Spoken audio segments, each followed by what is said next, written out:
ॐ भूर्भुवः स्वः तत्सवितुर्वरेण्यं भर्गो देवस्य धीमहि धियो यो नः प्रचोदयात्। तो हमने टॉपिक का नाम जो रखा हुआ है कि एथिक्स फ्रॉम मॉडर्न इंडिया, यानी कि आधुनिक भारत में से हम नैतिकता को कैसे निकाल सकते हैं, वहां से कैसे अध्ययन करेंगे।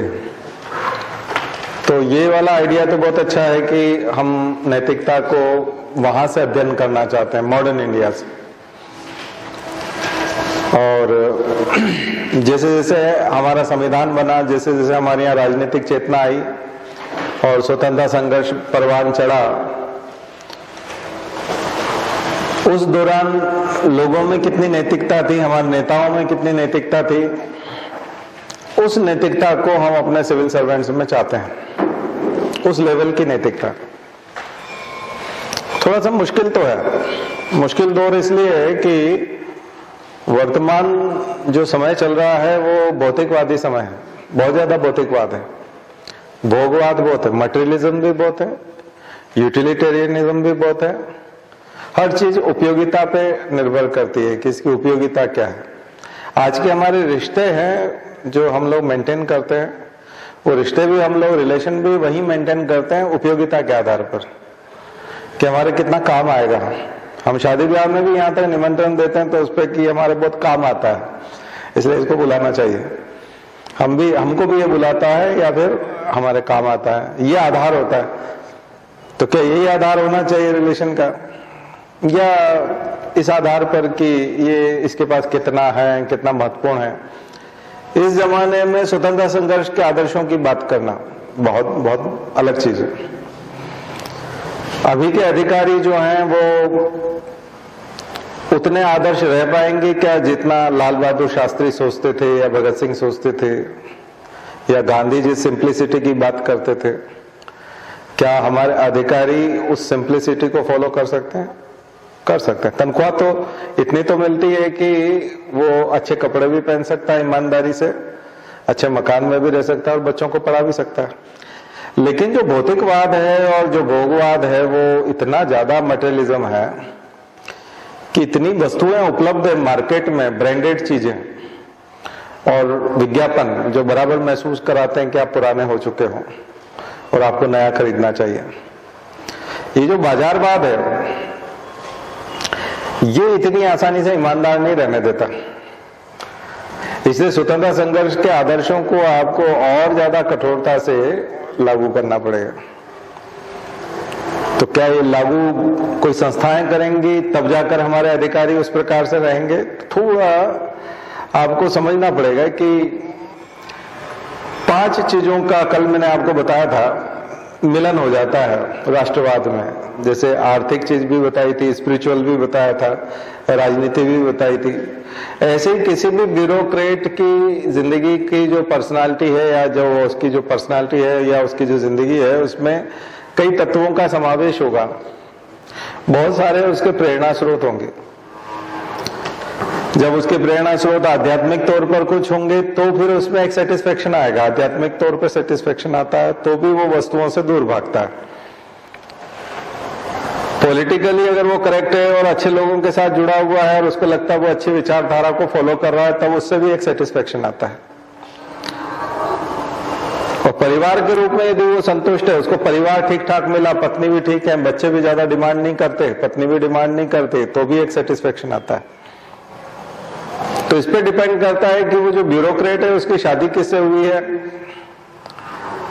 और दूसरा वो महिला है तो पुरुष कैसा है उसके साथ में, पुरुष है तो महिला कैसी है, दूसरा उन दोनों के संस्कार कैसे हैं, दोनों का आध्यात्मिक चेतना कैसी है, दोनों की राजनीतिक विरासत कैसी है, यानी किस वो पॉलिटिकल पार्टीज को फॉलो करते हैं, किसको नहीं करते हैं, क्योंकि पॉलिटिकल पार्टीज से भी फर्क पड़ जाएगा। किसी किसी पॉलिटिकल पार्टीज के आइडियोलॉजी में केवल सफलता मायने रखती है, साम दाम दंड भेद कैसे भी करके सफल होके दिखाओ, बस बात खत्म। अगर आप ऐसी पॉलिटिकल पार्टी को फॉलो कर रहे हैं तो ऐसे जो ब्यूरोक्रेट्स होंगे वो किसी भी हद तक पैसा कमाने की सोचेंगे, क्योंकि उनकी पॉलिटिकल पार्टी की आइडियोलॉजी भी वही है, वो आदर्शों पे नहीं चलती, तो उसी के आदर्श होंगे। अगर उसका धार्मिक गुरु इस प्रकार का है जो आवारागर्दी करता है, तो स्पिरिचुअली या धार्मिक रिलीजियसली वो अगर किसी ऐसे घटिया आदमी से जुड़ा हुआ ब्यूरोक्रेट, तो उसके विचार भी अपने गुरु जैसे होंगे। आगे ना समझ में? तो बहुत सारी चीजें हैं। तो हम लोग ये नहीं कह सकते कि नैतिकता का विकास जो होगा वो केवल एक मॉडर्न हिस्ट्री को पढ़ के वो नैतिक बन जाएगा, लेकिन मॉडर्न हिस्ट्री में हम ऐसे बहुत सारे लोगों को पढ़ते हैं जिससे आप नैतिकता को निकाल सकते हैं, वहां से आप सूत्र निकाल सकते हैं, जीवन जीने के सूत्र निकाल सकते हैं कि अच्छी जिंदगी कैसे जी जाए, क्या झूठी शान के लिए जिया जाए। झूठी शान के लिए जीने का मतलब ये है, देखिए एक तो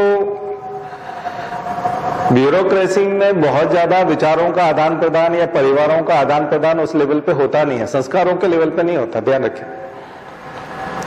नौकरशाही में जब आप जाते हैं तो वहां पर जो परिवार होते हैं वो बहुत ज्यादा ऐसे आपस में मिलते जुलते नहीं है कि ब्यूरोक्रेट्स की फैमिली आए दिन जो है एक दूसरे की फैमिली से मिल रही। हाँ, ब्यूरोक्रेट्स कुछ लोग मिलकर के पार्टी कर, वो दुष्ट टाइप के जो होते हैं जो खूब करप्शन करते हैं, पार्टियां वार्टियां करते हैं, वो रोज मिलते रहते हैं। उनका हो सकता है दिन में 3 बार पार्टी हो अलग अलग टाइप की, लेकिन परिवारों का मिलन बहुत कम होता है, क्योंकि एक तो ईगो हो जाता है, दूसरा काली कमाई वाले लोग हैं वो अपने आप को आइसोलेट करके रखते हैं, अपना माल छिपाने में लगे रहते हैं, रोज शाम को हिसाब किताब करते रहते हैं, इसको कहाँ ठिकाने लगाना है, तो उससे फुर्सत नहीं है उनको।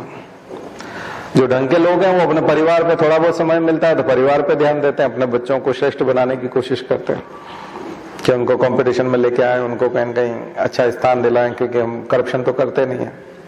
करप्शन करने वाले काली कमाई छुपाने में लगे रहते हैं, तो कोई किसी के घर नहीं जाना चाहता, बहुत ज्यादा कोई परिवारों को आपस में मिलाना नहीं चाहता।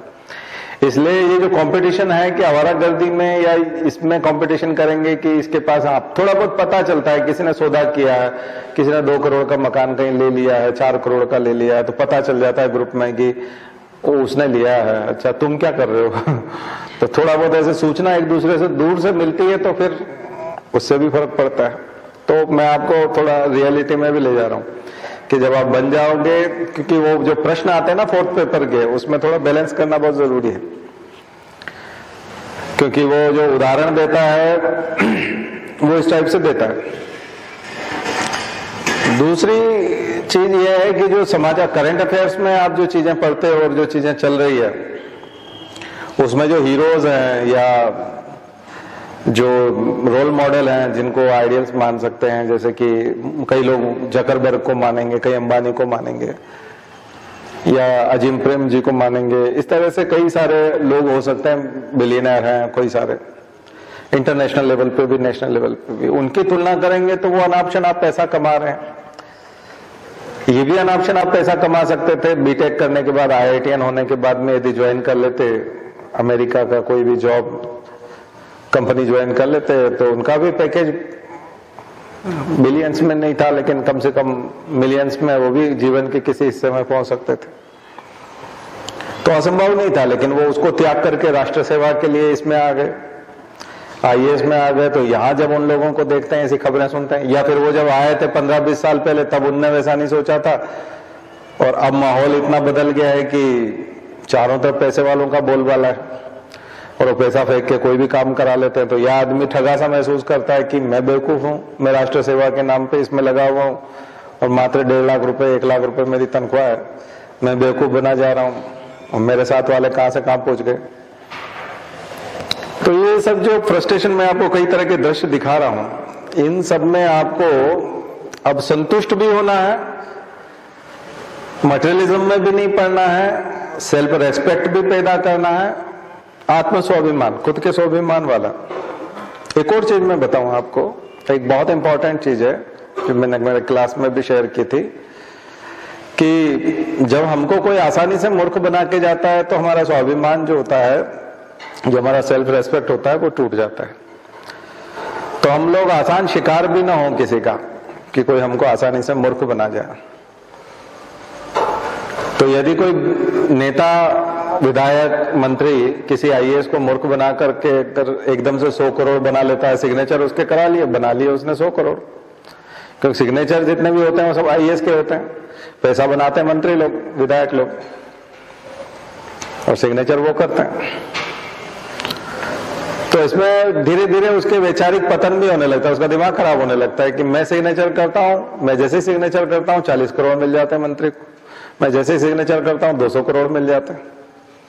ये तमाम जो प्रोक्योरमेंट होते हैं, खास करके ठेके होते हैं, तो जैसे चेन्नई से कोई ठेका होना है और 52 जिलों में, 53 जिलों में जितना भी हमारे जिले हैं उन सब में जो है वो पहुंचना है सामान, तो वो इकट्ठा खरीदा जाता है। बहुत पहले जो खरीदारी की व्यवस्था थी, प्रत्येक जिला कलेक्टर अपने जिले के लिए खरीदता था। अभी यहाँ कमिश्नर, प्रिंसिपल सेक्रेटरी के लेवल पे प्रोक्योरमेंट होता है। तो तमाम जिलों के लिए वो सामग्री एक जगह से खरीदी जाती है। अब डील जो है वो नेता करते हैं और पैसा फिक्स हो जाता है कंपनी के साथ में। जिस भी कंपनी का सामग्री होती है उसके साथ डील फिक्स हो जाती है, फाइल पे निशान लगा दिया जाता है, फाइल पहुंचा दी जाती है मंत्री के यहाँ पे भी, कई बार सीएम के यहाँ से। डील तो पहले ही फाइनल है, उसमें निशान लग जाता है कि ये सब पैसा लिया जा चुका है, इसको सिर्फ आपको सिग्नेचर करना है। मंत्री के यहाँ से भी ऐसे ही फाइल आ जाएगी आईएएस के यहाँ पे, उसको सिग्नेचर पर करना है। चेक पे भी होगा, बिल पे भी होगा, बिल भी वही पास करेगा, एक तरह से ट्रेजरी से पास भी पैसा वहीं से होगा। अब यहाँ पर नैतिक दुविधा बहुत भयंकर आएगी कि करना क्या है, नौकरी करना है कि नहीं करना है। मैंने आपको बताया था वो दलिया वाला, महिला बाल विकास में दलिया जो वो था बांटने वाली महिला, बदमाश थी वो महिला बाल विकास अधिकारी। महिला जो थी बड़ी बदमाश थी, आवारा थी एक नंबर की वो, उसके संबंध भी थे मंत्री से और सबसे अवैध संबंध थे, बदमाश थी। और वो कलेक्टर को समझती भी नहीं थी क्योंकि ऊपर तक मंत्रियों से अच्छी पहचान थी उसकी, तो वो पैसा खा लेती थी। उसको मालूम है कि एब्सेंट बहुत होते हैं बच्चे, सारे आंगनवाड़ी में आते नहीं है, 90% एब्सेंट होते हैं, लेकिन दलिया तो 100% का निकाल लेना है पूरे महीने का, उसमें भी अच्छा पैसा बन जाता है। अब अगर कलेक्टर को ये पता है कि ये 90% लोगों का पैसा ये अकेले खा जाएगी, तो सिग्नेचर करने से मना कर देता। और सिग्नेचर करने से जैसे मना करता था, पत्रकार लोग आ जाते थे कि हम इतने 1000 बच्चे भूखे हैं और ये सब कलेक्टर की वजह से। मैडम तो मुस्कुराती रहती थी, मैंने तो बिल दे रखा है, आप देखो चेक का अटका पड़ा। और कलेक्टर को पता है कि जैसे ही मैं सिग्नेचर करूंगा ये सारा पैसा खा जाएगी, बच्चे तो थोड़े से हैं, दलिया तो थोड़े से बच्चों का रुका हुआ है, लेकिन वो बोलते नहीं इतने 1000 बच्चों का रुका हुआ है। और मंत्री का फोन आ जाता था, कलेक्टर साहब बहुत ऊंचे उड़ रहे हो, सीएम साहब को बता दिया हमने। सीएम साहब कहा जाता भाई आप मंत्री को कोऑपरेट नहीं कर रहे हो, और आजकल आप फाइल भी नहीं करते, चीजें पेमेंट रुके हुए हैं लोगों के, बच्चों को दलिया नहीं मिल रहा है। न्यूज़पेपर में हमने पढ़ा, पत्रकार भी मिले हुए हैं इनसे, पत्रकार भी इनका एक ही, वो सब एक नेटवर्क है पूरा, तभी तो पत्रकार को एक लिफाफा मिलता है। हर ऑफिस में बैठ जाता है पत्रकार, महिला बाल विकास, आरटीओ, सब में 1 तारीख से 7 तारीख के बीच पत्रकार पहुंच जाता है। सर मैं उससे दैनिक जागरण, मैं उससे हूँ दुनिया, मैं उससे हूँ दैनिक भास्कर से, मैं उससे हूँ। अबे हूँ तो क्या करना है, वो बैठ जाता कुर्सी पे, मतलब लिफाफा लेके आओ, मेरा 5000 का 10,000, औकात के हिसाब से अखबार की कितना सर्कुलेशन है, औकात के हिसाब से वजन होता है लिफाफे का। आप देखना ऑफिस में, मैं उससे हूँ साहब। सर आप तो नए आए हैं, आप तो नहीं जानते हैं, आपके ऑफिस वाले सब जानते हैं। ऑफिस वाले पहले से ही कूदने लग जाते हैं, तो सर ये आए, नहीं तो वो क्या करेगा, आपके ऑफिस में 10:30 बजे आएगा, जब एक भी व्यक्ति नहीं आया तब का फोटो खींच लेगा, और दूसरे दिन अखबार में लगा तो इनके ऑफिस में कोई आता ही नहीं है। लोगों को लगता है अरे 2 बज गए और ऑफिस में कोई नहीं है, मतलब 3 बज गए, 4 बज गए और ऑफिस में एक भी बच्चा नहीं, मतलब इतने लेट आते हैं, ये आते ही नहीं है लोग। उसने फोटो कब का लगाया हुआ, 10 बजे का सुबह का। ये ऐसे होते हैं टुच्चे, तो सब चोर हैं। अभी मतलब एक तो कंसेप्ट क्लियर कर लो दिमाग में, इंडिया मतलब चोर। सड़कें देख लो, आप विभाग देख लो, सब कुछ तो खराब है, सब चोर हैं सब। अखबार चोर, आपका नेता चोर, आपका मंत्री चोर, आपकी पुलिस चोर, आपके सारे डिपार्टमेंट चोर, और जनता को सब पता। उसके बावजूद भी वो वही ट्रेंड है उसका, ना तो वोट देने का ट्रेंड बदलता है, ना अखबार को बंद कराने की औकात है। वो अखबार वाला फेंक जाता है, हर महीने बिल पकड़ा जाता है, वो बिल पे कर देते हैं उसको। क्या ना, तो आज तक इंडिया में ऐसे लोग तैयार नहीं हुए, भैया तेरा अखबार एकदम घटिया है, झूठी खबरें छापता है, हटा इसको, कल से बंद कर देना। ऐसा किसी घर में से आवाज आती है? आपने देखा किसी को झगड़ते हुए, हड़काते हुए? ये जो तू 700 रुपए का बिल देता है, 300 रुपए का, नहीं देंगे हम, झूठा अखबार है तेरा, कल से मत डालना है अखबार। बाइकआउट किया किसी ने? कोई नहीं करता। पॉलिटिकल पार्टी का बाइकआउट नहीं करते, मंत्री का बाइकआउट नहीं करते, अपने जनप्रतिनिधि का नहीं करते, किसी अधिकारी का नहीं करते। समाज में इनको श्रेष्ठ स्थान प्राप्त है, सम्मान प्राप्त है, सराहना मिलती है। गुरुजी ने साफ साफ लिखा, उन्हें मत सराहो जिन्होंने अनीतिपूर्वक सफलता पाई है और संपत्ति कमाई, साफ साफ लिखा। और मनुष्य के मूल्यांकन की कसौटी उसके सद्विचारों, सत्कर्मों और सद्व्यवहार के आधार पर करेंगे, उसकी योग्यताओं और उसकी सफलताओं के आधार पर नहीं करेंगे कि वो कितना सफल है और कितना योग्य है। हम इस आधार पर करेंगे कि वो मनुष्य कितना है, उसमें मनुष्यता कितनी विद्यमान है। पर हम ये सिद्धांत समझते ही नहीं है। उसी का कारण है कि हम सब ये सारी सामग्री झेलते रहते हैं। और हम नैतिकता की बात कर रहे हैं किसमें?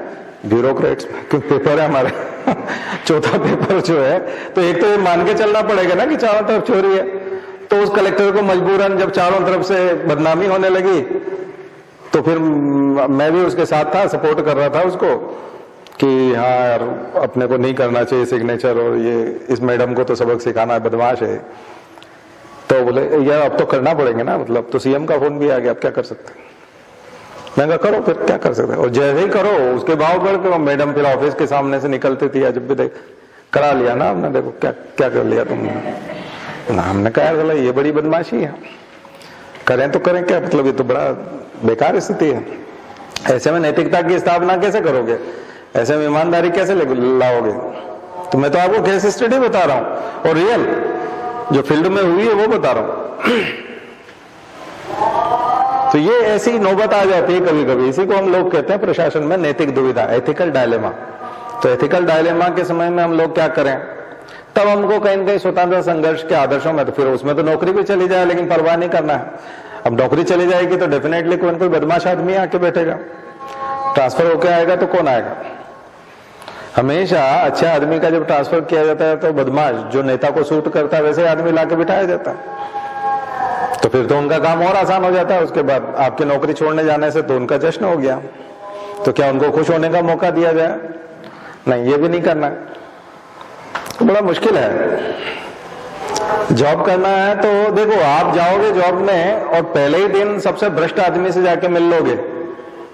उसके यहाँ ड्राई फ्रूट्स लेके, दिवाली का वो बनता है ना पैक पूरा 2000 का 3000 का, ऐसा एक लंबा सा जिसमें खूब सारे ड्राई फ्रूट्स हो, अच्छी क्वालिटी के, अच्छी ब्रांड का, वो लेके गुलदस्ता लेके सबसे भ्रष्ट आदमी जो बॉस है आपका उसके घर पहुंच जाओ, आपको कोई प्रॉब्लम नहीं आएगी नौकरी में। पैर छुओ उसके, अगर बुजुर्ग है तो, बाकी उसको बोलो गुड इवनिंग, ये वो, आपका अच्छा स्वागत करेगा, टेंशन खत्म आपकी जॉब की। शेयर मिलने लग जाएगा, आपका जो औकात के हिसाब से जो आपका टुकड़ा है वो आपको मिलना है, कुत्ते को मिलता है वैसा मिलता है, वो मिलने लग जाएगा। आप जो रिश्वत लोगे उसको उसका शेयर दिया करो, कोई नहीं मना करता, कोई नहीं मना करता। मैंने तो अभी तक एक ऐसा आदमी नहीं देखा कि जो आदमी पेशकश कर रहा है कि सर मैं इतना तो आपको दिया करूंगा और इतना मैं लिया करूंगा और ये होगा और ऐसा होगा और ये पकड़िए गुलदस्ता और ये पकड़िए ड्राई फ्रूट्स और ये मिठाई, और उसने कहा कि नहीं मैं तुमको जेल पहुंचाऊं, तुम्हारी हिम्मत कैसे हुई घर पे आने की, और ये वो, ऐसा कुछ होता ही नहीं है। मतलब ये सब सिंपल सी चीज है, यही फंडा है, यही व्यवहार है, और इसी को अच्छा माना जाता है। जो नहीं जाता है उसके ऊपर गुस्सा होता है।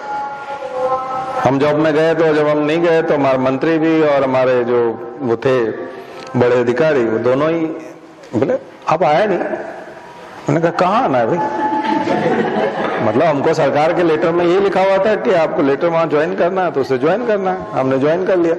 एक सप्ताह बीत गए, मंत्री जी बोले आप फैक्ट्री नहीं आए। मैंने कहा फैक्ट्री पर मैं क्यों जाऊंगा? बोले नहीं सभी लोग आते। फिर किसी ने बताया कि इनका ऑफिस ही फैक्ट्री है। मैंने कहा अच्छा उसको ही फैक्ट्री बोलते। तो उन्होंने कहा उसमें आना होता है क्या? तो फिर उसने कलेक्टर को कहा, बोले अरे आपके इनको समझाओ भाई, ये नहीं जानते क्या? उन्होंने कहा सर ये इनको अभी बताया नहीं है कुछ। तो बोले इनको बताओ फिर समय कब बताओगे, तो इनको समझाओ। तो फिर वो कलेक्टर जब बताने लगे, मैं कहा भैया ये तुम ही जाते रहो, तुम जाया करो, हम लोग नहीं जाएंगे सब कुछ। मैंने कहा आप ऑफिस आते हैं, आपसे नमस्कार करते हैं, आप जो बताते हैं वो काम करते हैं, बाकी इधर उधर जाना, मंत्री के यहाँ जाना, उसके यहाँ जाना नहीं होता, ये हमारा काम नहीं है। तो ये जो नैतिकता का अभाव है बड़ा खतरनाक है। पर ये हम लोगों को तो, हमारा तो इंटेंशन क्लियर था कि हमको नौकरी नहीं करना थी, तो हम ये सब कर गए। हमारा क्लियर था पहले दिन से कि हम जॉब करना नहीं है, इसलिए हम हर जॉब में अपनी शर्तों पे रहे, देखने गए थे कि वहां है क्या, ताकि आपको पढ़ा सके बाद में। तो हम सिर्फ देखने गए थे एक तरह से। और उस समय में थोड़े दिन के लिए लगता था, कभी कभी लगता था कि अगर कोचिंग नहीं चली तो, कोचिंग हमेशा अच्छी चली, हमेशा अच्छी चली। पहली बार जब कोचिंग चला रहे थे तब भी नौकरी में जो मिल रहा था उससे 4 गुना ज्यादा मिल रहा था, इसलिए कोई दिक्कत नहीं थी। नौकरी में अगर 10,000 रुपए तनख्वाह आती तो हम 40,000 कमाते थे। तो डर तो किसी भी चीज का नहीं था कि आगे भी फ्यूचर में होगा क्या, इस बात का डर कभी रहा ही नहीं। लेकिन फिर भी सब लोग एक फोर्स करते थे, परिवार के रिश्तेदार सब, कि हम लोग नौकरी करते रहें, सरकारी नौकरी ना छोड़ें। जब भी मेरी नौकरी लगती थी न्यूज़पेपर में आता था ये फलाना बन गए हैं, हमारे सारे रिश्तेदारों के दिल की धड़कन बढ़ जाती थी कि ये अब छोड़ेगा।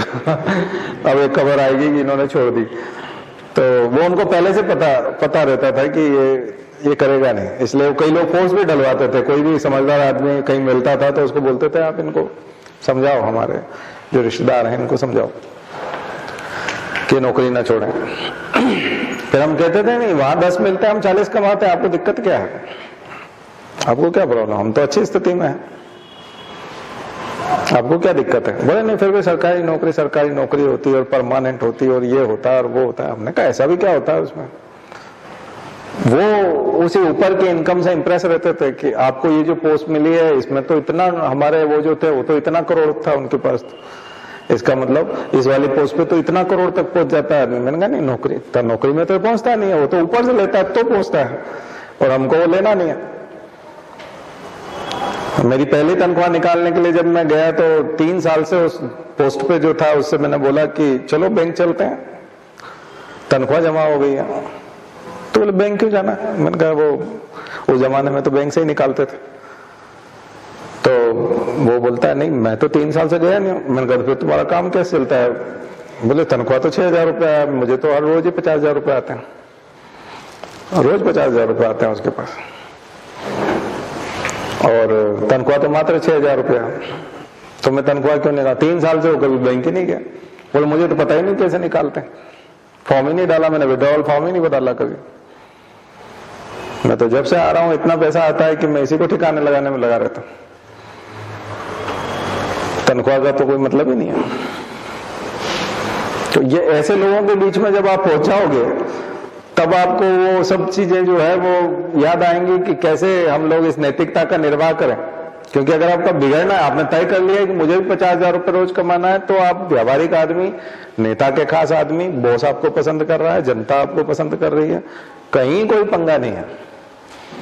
पत्रकार भी खुश है क्योंकि जैसे ही आके बैठेगा आप 7,000 रुपये का लिफाफा दे दो, किसी को 8 का दे दो, किसी को 10 का दे दोगे, क्योंकि आप तो रोज ही 50 कमा रहे हो, तो एक महीने में इतना तो बनता ही है उसका।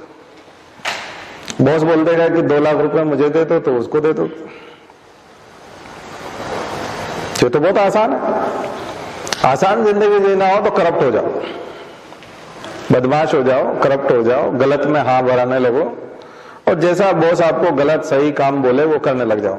जनता भी खुश, आप भी खुश, पत्रकार भी खुश, रिश्तेदार भी खुश, घर वाले भी खुश।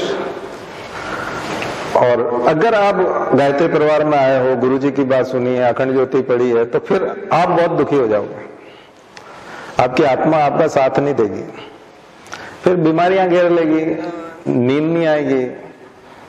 जिस लाश के साथ आपने समझौता किया, जिसके पोस्टमार्टम के साथ आपने समझौता किया, जिस डेड बॉडी के साथ, वो रात को आएगा, दिखता है, वो बात करता है। फिर भैया मैंने क्या बिगाड़ा था। मुर्दा तो बात करता है, देखो ध्यान रखो, मुर्दा छोड़ता नहीं, मुर्दा बातें करता है। और मुर्दे को न्याय मिलना चाहिए, मरे हुए आदमी को न्याय मिलना चाहिए।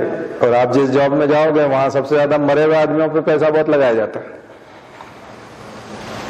हमारे जो हमको मेडिको लीगल सिखाते थे वो कहते थे कि मुर्दा चीख चीख के कहता है, आप सुनना नहीं चाहते, मुर्दे की सुनो, वो न्याय मांग रहा है। वो कहना भी चाहता है कि मेरी हत्या किसने की, कितने लोगों ने की, कितनी बजे की, किस हथियार से की, उसकी पूरी बॉडी पे लिखा हुआ है, आप उसको देखो, मुर्दे को ध्यान से देखो। वो चीख चीख के बोल रहा है कि मेरे साथ क्या हुआ है, लेकिन आप सुनना नहीं चाहते क्योंकि आपको पैसे मिल गए, तो आप सुनना नहीं चाहते। पूरा मुआयना करो उसका तो बोल देगा और घटना सामने आ जाएगी। आसपास के साक्ष्य देखो, मुर्दे के आसपास देखो, जहां हत्या हुई है उसके आसपास देखो, आपको सबूत मिल जाएंगे। आप गौर से देखोगे तो सब मिल जाएंगे। आपकी नियत होनी चाहिए कि उस मामले को आप सॉल्व करना चाहते हो, उसको न्याय दिलाना चाहते हो, तो फिर दिला दोगे। लेकिन किसी का फोन सुनने का है, होम मिनिस्टर फोन कर रहा है कि इस मामले को अपने को रफा दफा करना है, इस आदमी को बचाना है, एसपी ने फोन कर दिया आपके, आप खुद आप एसपी हो तो ऊपर आईजीडीआईजी ने कर दिया, कई बार वही कर देता है, पूरा डीजीपी कर देता है सीधा डायरेक्ट ही, वही बता देता है कि भाई अपने को ये नहीं करना है, इसमें इसको बचाना है, इसमें मर्डर सामने ही नहीं आना चाहिए। तो फिर आप उस फोन के आदेश पे काम करोगे तो फिर तो आप लोगों को सुनने की जरूरत नहीं है। लेकिन अगर आप संवेदनशील व्यक्ति हो तो आप ये सब चीजें देख के आए हो तो फिर वो तो शक्ल उसकी जो है वो रात को गूंजेगी, आपको नहीं। फिर शराब पीने लगते हैं लोग, नींद नहीं आती है, नींद की गोली खाते हैं उससे भी नहीं आती है, फिर कोई सजेस्ट करता है कि ड्रिंक कर लो तो फिर वो शराब भी हो जाता है धीरे धीरे।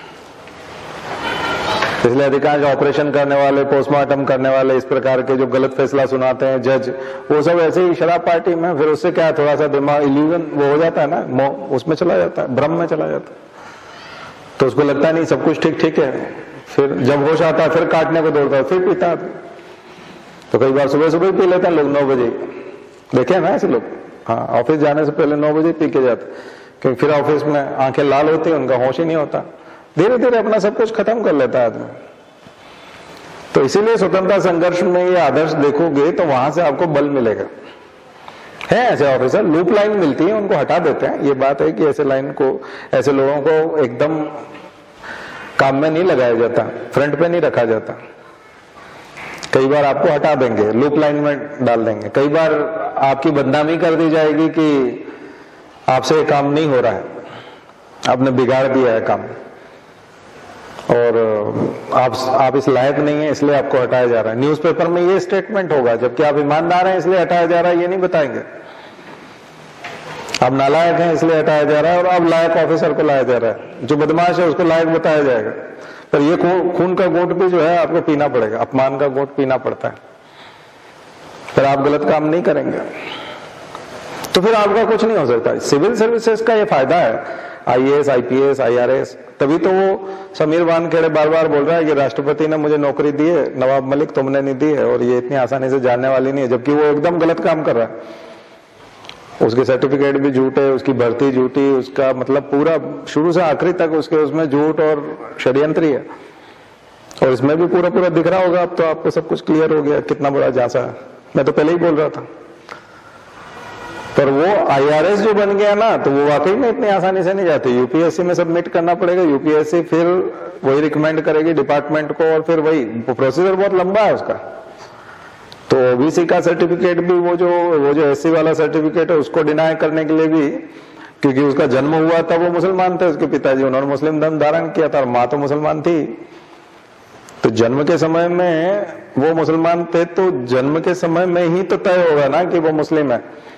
और वो बोलेगा नहीं 1950 की स्थिति का रिकॉर्ड देखा जाए कि बाप दादा क्या करते थे, वो शेड्यूल कास्ट में थे कि नहीं। 1950 का रिकॉर्ड तो दरअसल क्रॉस चेक करने के लिए देखा जाता है कि वाकई में ये ऐसी है कि नहीं है। प्रथम दृष्टिया जो प्राइमा फेसी है वो तो यही तय हो जाएगी कि जन्म के समय में वो मुसलमान है, और मुसलमान धर्म में ऐसे नहीं होता। धर्म के हिसाब से जब वो मुसलमान है तो मुसलमान में ऐसे होता ही नहीं है, हिंदू में ऐसे होता है, सिख में होता है। तो यहां आकर के पेच फंस जाएगा। अब आप कहेंगे कि नहीं, वो आप दूसरा वाला क्राइटेरिया लागू करो ना, 1950 वाला। 1950 वाला तो हम तब शंका होगी, यहां पे शंका होगी कि तुम हिंदू हो और एससी हो, एससी का सर्टिफिकेट दे रहे हो। हम ये तय करेंगे कि 1950 में तुम्हारे बाप दादा अनटचेबल थे कि नहीं, उनके साथ छुआछूत हुई या नहीं हुई, हम ये तब देखने जाएंगे। तो वो सेकंड एविडेंस है, आ रहा समझ में? वो सेकंड एविडेंस को अभी आयोग में जो लगा रहा है समीर वानखेड़े, वो सेकंड एविडेंस को पहले लगा रहा है कि इस आधार पे हमारा ये है। जैसे मान लिया जाए कोई आदमी जो है वो रेप करने के बाद किसी लड़की से शादी कर ले और बाद में जो है वो ये केस चले कि ये रेप किया था इसने, पहले रेपिस्ट था ये, तो बोलता नहीं ये मेरी पत्नी है, तो वो शादी का प्रमाण पर। लेकिन जब तुमने रेप किया तब तो वो पत्नी नहीं थी ना, बात समझ में आई ना? तो तब वो पत्नी नहीं थी, तो इसलिए वो रेप का केस चलेगा, ठीक है। बाद में तुमने शादी कर ली तो वो तुम बाद वाला जो है वो चीज पहले नहीं लगा सकते। तो ऐसी बहुत सारी चीजें होती है, जब आप कानून में जाओगे तो उसमें बहुत सारी व्याख्याएं हैं, और इसका अगर सुप्रीम कोर्ट में तक केस चला तो ये जाएगा नौकरी से, क्योंकि वो साफ साफ दिख रहा है। लेकिन उसको कॉन्फिडेंस किससे का है कि वो IRS है, और IRS की जो नौकरी है वो संघ लोक सेवा आयोग से मिलती है, डिपार्टमेंट से, राष्ट्रपति के सिग्नेचर से मिलती है, मतलब ओवर कॉन्फिडेंट है। तो ऐसे ही आप सिविल सर्विसेज में जाओगे, डेफिनेटली आप IAS IPS बन गए तो हर कोई तो आपकी नौकरी नहीं छीन सकता, बस ये है कि आपको लूप लाइन में डाल सकता है, आपका ट्रांसफर कर सकता है, तो आपको भी नहीं डरना चाहिए। ऐसे अगर हजारों लोग अधिकारी हजारों की मात्रा में आ जाएंगे और अपने लूप लाइन में जाने से नहीं डरेंगे, ट्रांसफर से नहीं डरेंगे, तो फिर तो स्वच्छता आके रहेगी, फिर तो ट्रांसपेरेंसी आके रहेगी, फिर तो करप्शन मिटेगा। लेकिन हम सोचेंगे नहीं, 2-4 आदमी जो है वो करप्शन मिटा देंगे, तो 2-4 आदमी करप्शन नहीं मिटा पाएंगे। आप 4th पेपर उठा के देख लोगे, हर तीसरा प्रश्न जो है वो करप्शन पे जुड़ा हुआ है, भ्रष्टाचार। चौथा पेपर देखा कि नहीं किसी ने? अनसॉल्व जाके देखना, हर तीसरा प्रश्न, चौथा प्रश्न में करप्शन शब्द है, करप्शन पे टिका हुआ है। और करप्शन कम करने के लिए सबसे अच्छा तरीका है ट्रांसपेरेंसी लेके आना। और ट्रांसपेरेंसी के लिए कौन तैयार होंगे? जिनका जीवन उच्च स्तर का होगा, वो अपनी जिंदगी को पारदर्शी बनाना चाहेंगे, कोई दिक्कत नहीं है, आपको जो जांच करनी है कर लो। हमारी जिंदगी ट्रांसपेरेंट है, ट्रांसपेरेंट है मतलब हमारा चरित्र ऊंचे दर्जे का है, हमको कोई प्रॉब्लम नहीं है किसी प्रकार का, हमने कोई पैसा नहीं खाया। तो चरित्र ऊंचे दर्जे का है, ये क्या है? तो इसके लिए मैं आपको बता रहा है कि हम स्वतंत्रता संग्राम में उन लोगों को उठाएं कि हम विवेकानंद से आध्यात्मिकता लेते हैं, हम अरविंदो घोष से आध्यात्मिक विवेचन लेते हैं, हम ईश्वरचंद विद्यासागर से हम शैक्षणिक संस्थाओं के साथ कैसा व्यवहार करना चाहिए, महिलाओं के साथ कैसा होना चाहिए, ये हम ईश्वरचंद विद्यासागर से सीखते हैं। राजा राम मोहन राय से हम महिलाओं की इज्जत करना और सभी धर्मों की इज्जत करना सीखते हैं। एकेश्वरवाद, मोनोथिज्म वहां से सीखते हैं। हम बाल गंगाधर तिलक से राष्ट्र के प्रति प्रतिबद्धता देखते हैं। हम लाला लाजपत राय से, विपिन चंद्र पाल से हम स्पष्टता देखते हैं राष्ट्रवाद की। और हम ये देखते हैं कि ये लोग जो थे ये कितने समर्पित थे। हम लोग विद्वत्ता देखते हैं, हम सावरकर से भी सीखते हैं, हम गांधी से भी सीखते हैं, हम नेहरू से भी सीखते हैं, हम भगत सिंह से भी सीखते हैं, हम सब लोगों से सीखते हैं। और उन सब के अच्छे गुणों का समावेश हमारे अंदर है, और उन्हीं को लेकर के हम इस मैदान में उतरे हैं कि हम उनके सपनों का भारत बनाएंगे। चुस्ती फुर्ती भी हम लोग लेते हैं, क्रांतिकारियों की सूझबूझ भी लेते हैं, और जो उस समय के कम्युनिस्ट नेता थे वो किस प्रकार से जनता की भलाई के बारे में सोचते थे उसके बारे में भी बात करते हैं। हमारे संविधान को बनाने के लिए जो एक लड़ाई लड़ी गई, क्योंकि वो एक लड़ाई दूसरे मोर्चे पे लड़ी गई, वो कमरों में बैठ करके तमाम प्रकार के कानूनों का अध्ययन करके लड़ी गई, अम्बेडकर के माध्यम से, BN राव के माध्यम से, और डॉक्टर राजेंद्र प्रसाद के माध्यम से, और हमारे संविधान सभा के सदस्यों के माध्यम से। संविधान सभा के हमारे सारे सदस्यों ने मिलकर के रात दिन मेहनत करके तरह तरह के कानूनों को पढ़ के सुझाव दिए। अम्बेडकर उनका ड्राफ्ट बनाते रहे और उसको प्योर फॉर्म में लाते थे और पढ़ के सुनाते थे। कोई गलती निकालता था तो फिर सुनते थे, फिर पढ़ते थे, उन चीजों को जोड़ते जाते थे। इस तरह से हमारा संविधान बना। तो तो हमको सारा संघर्ष याद है, हमको हर तरह का संघर्ष याद है।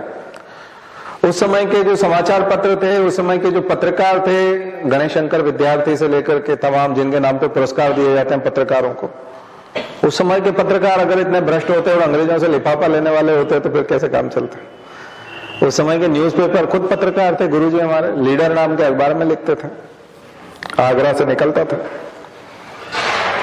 अंग्रेजी भाषा सीखी गुरुजी ने जेल में रह करके, जेल में रह करके तसले में लिख करके, जो खाने का जो प्लेट होती थी उसके पीछे लिख लिख के उन्होंने अंग्रेजी सीखी गुरुजी। कवि बने, मत्त के नाम से, श्री राम मत्त के नाम से कविताएं लिखते थे, सैनिक न्यूज़पेपर में छपा करते थे। आगरा से बहुत सारे न्यूज़पेपर निकलते थे। आगरा और मेरठ पब्लिकेशन के पुराने केंद्र हैं, इसलिए आप देखते हो कि आगरा कैंट है, मेरठ कैंट है, ये अंग्रेजों की छावनियां भी रही और यहाँ पर पब्लिकेशन के काफी काम हुए, शिक्षा के काफी काम हुए। मेरठ कॉलेज, आगरा कॉलेज बहुत पुराने कॉलेज हैं, यहाँ पुराने समय से ये सब्जेक्ट्स पढ़ाए जा रहे हैं और कई सब्जेक्ट्स के उद्भव हुए हैं। पहली बार भारत में पढ़ाने की शुरुआत हुई उन सब्जेक्ट्स की, इसलिए आप पुराने समय में देखोगे कि आगरा कॉलेज से पढ़े हुए हैं, मेरठ कॉलेज से पढ़े हुए हैं, मेरठ विश्वविद्यालय से पढ़े हुए। दिल्ली कैंट, दिल्ली अपने आप में जहां अंग्रेजों की छावनी थी। रुड़की एक कैंट है, छावनी है, वहां पर यूनिवर्सिटी इंजीनियरिंग की बहुत पहले बनी थी, जिसको हमने IIT का दर्जा दिया। तो ये जब आप मॉडर्न हिस्ट्री पढ़ते हो तो यहां से निकल करके आते हैं एथिक्स।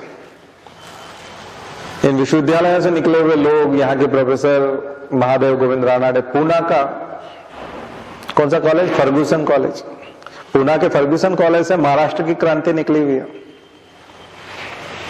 महादेव गोविंद रानाडे और वो सब। और बंगाल तो आप जानते ही हो, कलकत्ता हिंदू कॉलेज जो बहुत पहले बन गया था। तो जो मैं आपको जोड़ रहा हूं वो 2-3 चीजों से जोड़ना चाहता हूं। एक जो बड़ी घटना है वो तो हम बोलते हैं रेनेसा, पुनर्जागरण। दूसरा है शिक्षा का प्रसार और तीसरा है समाचार पत्र। ये तीनों चीजें जुड़ी हुई है, समाचार पत्र, शिक्षा, एजुकेशन यानी कि, और रेनेसा, पुनर्जागरण। मैंने कल आपसे बात की थी कि यूरोपीय पुनर्जागरण जो है वो चर्च के खिलाफ था। अच्छा, इसमें दुश्मन कौन है? शिक्षा का दुश्मन, समाचार पत्रों का दुश्मन, छापाखाना का दुश्मन या रेनेसा का दुश्मन, नए प्रबोधन का दुश्मन है धर्म। यूरोप में भी दुश्मन धर्म था। धर्म कैसे दुश्मन हुआ? धर्म जब पोंगापंथी हो जाता है और जब वो एरिस्टोक्रेट को सपोर्ट करने लगता है, प्लूटोक्रेट बन जाते हैं, या यूं कहें कि सत्ता के दलालों को सपोर्ट करने लग जाता है धर्म। और चर्च को, रॉयल फैमिलीज को और फ्यूडल लॉर्ड्स को सपोर्ट करने में क्या फायदा मिलता था? वो उनको प्रोटेक्ट करता था, ये इसका पेट्रोनेज उनको मिलता था। दोनों एक दूसरे को सपोर्ट करते थे। तभी तो मैं आपको कल बता रहा था कि पृथ्वी घूमती है, ये बात अगर कोई बोल देता था तो उसकी हत्या हो जाती थी। यानी धार्मिक बात सुनना नहीं। अब मैं क्रिप्टो करेंसी आपको कितने साल से पढ़ा रहा हूँ, 2 साल से मैं क्रिप्टो करेंसी, बिटकॉइन यूज कर, ये सब बता रहा हूँ, उसके खतरे भी बता रहा हूँ। कल प्रधानमंत्री बैठे और उन्होंने मीटिंग ली कि ये बहुत बड़ा खतरा है। जब राहुल गांधी ने ट्वीट कर दिया कि ये तो बहुत ही बड़ा स्कैम है। जब धड़ाधड़ तमाम जो हीरो है, वो जो कौन, आयुष्मान खुराना, वो क्रिप्टो करेंसी के ऊपर विज्ञापन देने लग गया। मतलब आपके मेन स्ट्रीम में आ गया और आपके युवा उससे प्रभावित हो रहा। बकायदा वो बोल रहा है CDX.com क्या है वो जो भी है, उस पर जाओ और ये 100 रुपए का इतना क्रिप्टो करेंसी ले सकते हो, फलाना ये वो। फिर फटाफट वो उसके खतरे बोलता है, वो कितनी स्पीड से बोलता है विज्ञापन में, देखा होगा। मैच के दौरान भी खूब आ रहा था। तो लोगों ने कहा, बोले ये नैतिकता का क्या हो रहा है महाराज, तुम्हारे यहाँ पे क्या है, क्रिप्टो करेंसी आ रही है, बिटकॉइन घुस गया, ये घुस गया, इथेरियम घुस गया, इंडिया में आ गया है तो। और WazirX.com और ये तो चल ही रहा ना जाने कब से। तो मैंने कहा, मुझे लोग 2012 में बोल रहे थे कि आप इन्वेस्ट क्यों नहीं करते। मैंने कहा ना, मैंने अगर उस दिन इन्वेस्ट कर दिए होते तो अभी 20 लाख करोड़ या 20,000 करोड़ 50,000 करोड़ का आदमी होता। पर वो इतना ज्यादा अगर पैसा अगर किसी आदमी के पास अनायास आ जाए तो फिर वो कितना बड़ा मसल पावर बढ़ेगा और वो फिर कितना बड़ा क्राइम करेगा, आप समझ सकते ना। उसका कोई फायदा थोड़ी करेगा वो। तो अब वो बोल रहे हैं नहीं तो आतंकवाद में लग रहा है पैसा।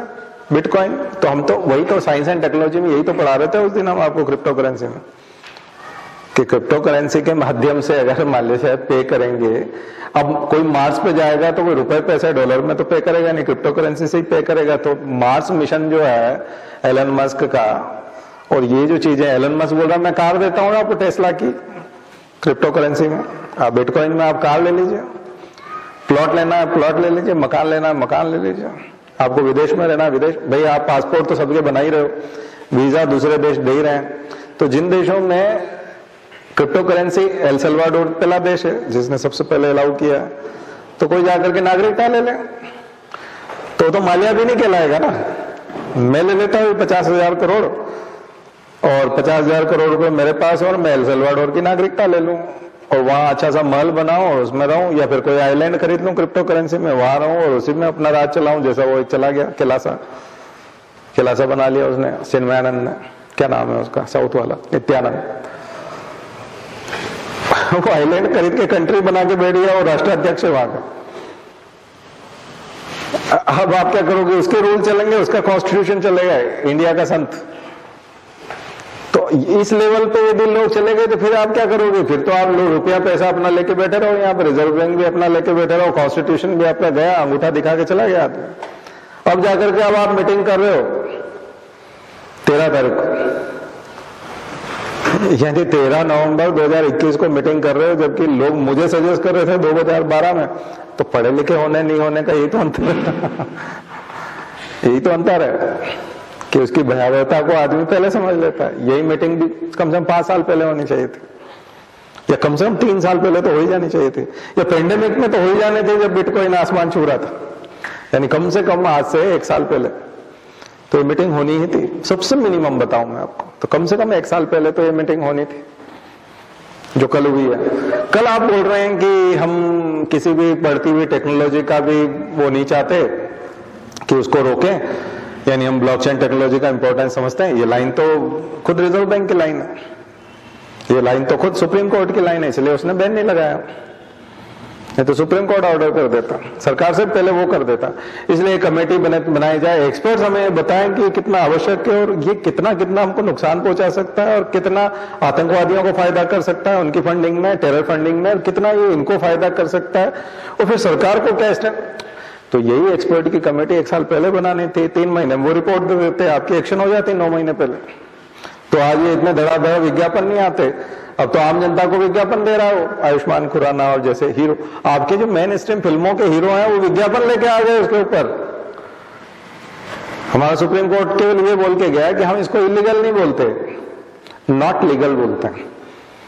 नॉट लीगल और इलीगल के उस मसले में मतलब ये इतना सा था कि नॉट लीगल मतलब अगर तुम क्रिप्टो करेंसी में बिहेव करते हो, अगर कोई व्यवहार करोगे यानी ट्रांजेक्शन करोगे, या बिहेव का मतलब ट्रांजेक्शन, और अगर कहीं फंस गए और किसी ने तुम्हारे साथ फ्रॉड किया या तुमको कहीं रैंसम देना पड़ गया इसमें, तो हम बीच में नहीं है, आईपीसी बचाने नहीं आएगा, सीआरपीसी नहीं आएगा, किसी थाने में जाके एफआईआर नहीं कर पाओगे, क्योंकि ऐसा कोई लॉ नहीं है।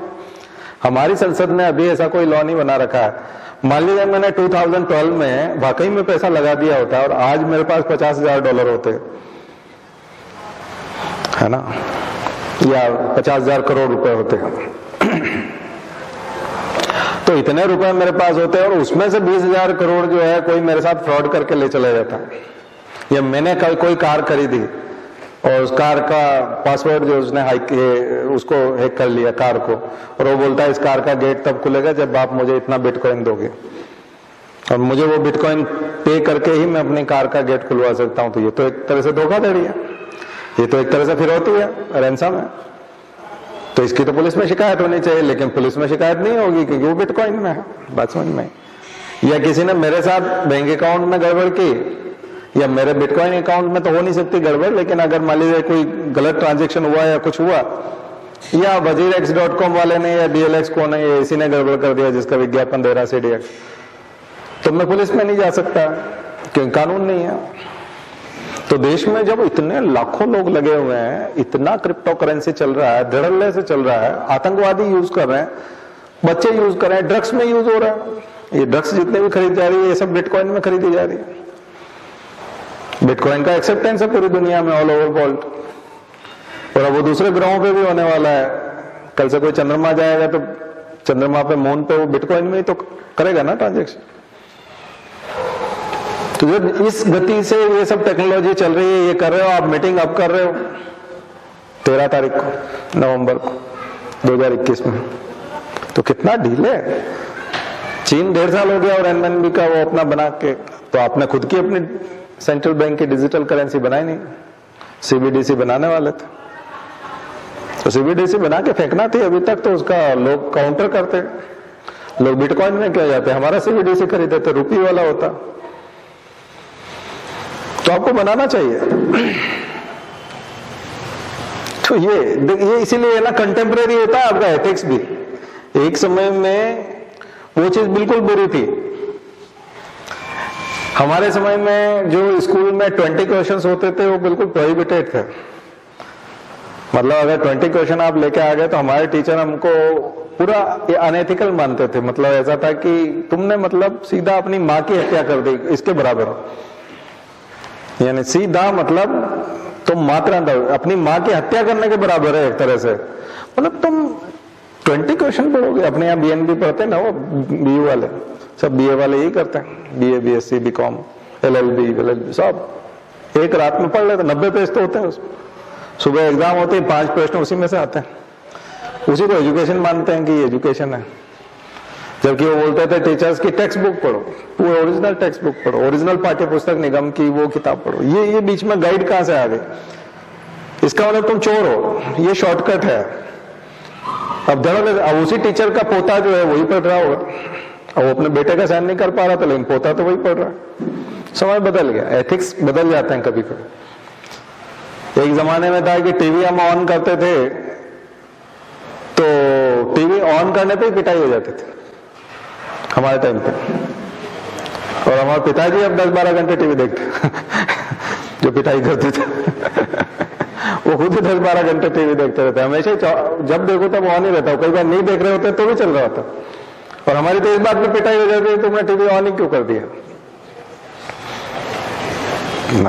आ गया समझ? तो एथिक्स तो बदल गए, समय के हिसाब से आपके एथिक्स बदल गए। एक समय में शेयर मार्केट में पैसा लगाना 92 के आसपास, जो अर्शद मेहता का स्कैम हुआ आपने देखा होगा वेब सीरीज, वो जमाना ऐसा था कि अपराध था। जो बिगड़ा हुआ बच्चा है किसी भी पैसे वाले का, वही शेयर मार्केट में जाता है। ये तो जुआ है। सारे टीचर, प्रोफेसर, नैतिकता के सारे ठेकेदार, सबका तुमने लगाया ना, मैंने म्यूचुअल फंड लिया हुआ, मैंने क्या किया, मैंने इसमें लगाया, मैंने तो गोल्ड में किया, मैंने इसमें किया। प्लॉट खरीद के रखना, पटक के रखना, मैंने कहा था किसी जमाने में चंडीगढ़ ने भी, अभी चंडीगढ़ ने किया सिटी ने, कि हम प्लॉट खरीद के रख नहीं सकते। प्लॉट खरीद के रखना गैर कानूनी टाइप माना है, बल्कि अनैतिक है,